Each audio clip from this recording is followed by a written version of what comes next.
हकिया के कराल चुड़िया अपन हो ही गेरोनिया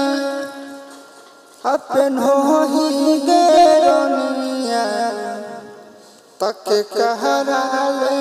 करही सिंगार हगे के कराले करही सिंगार हकिया सजना ले चूड़िया अपन हो ही यार अपन हो ही यार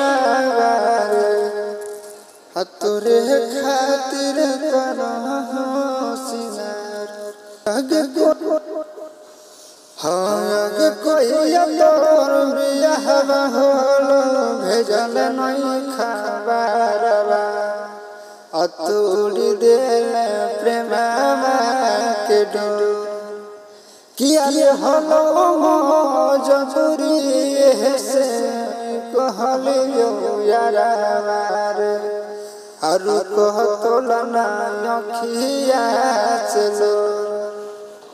हग दिलवा से कैसे निकाल देले हमारा गे कहले ना तनी को फिकिर किया रे कब नहीं भूलई सूरज जाके ससुररिया रे फोन करते रहब तोरा ढेर।